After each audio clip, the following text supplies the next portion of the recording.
Tanong ni Nicolo, Doc, need pa po ba magpa-vaccine ako ulit ng anti-rabies kahit na meron na po akong shot ng anti-rabies, wala pang 6 months, nakagat daw kasi siya ng aso niya na wala pang anti-rabies. Unang-una, Sir Nicolo, bakit wala namang anti-rabies yung aso ninyo?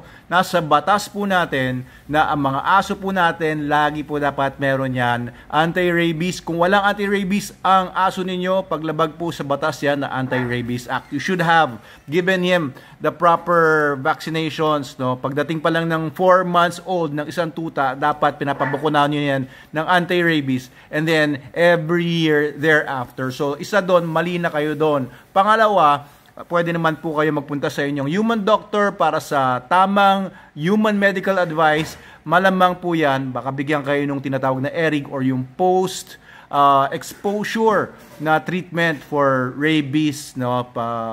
Maaari kasi kung may rabies man yung aso ninyo, ay yung ERIG na yon, lalabanan niya yung virus particles na nasa sistema po ninyo.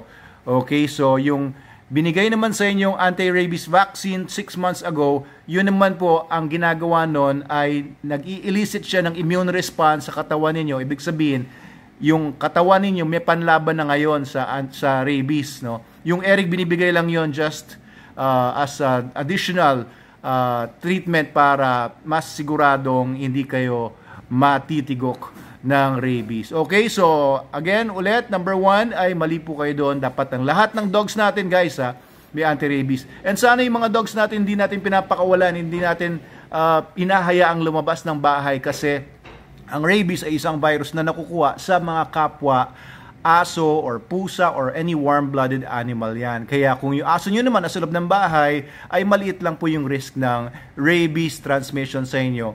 And kung yung aso ninyo hindi naman nangagat dahil nagkaroon siya ng kung ano mga change in behavior, baka naglalaro lang, well, yan, maliit lang yung risk. Pero pag nagkaroon ng change in behavior, yung aso ay askal, nakakalabas ng kalsada, and yung aso ay wala nga anti-rabies, ayan, medyo mapraning-paring na kayo.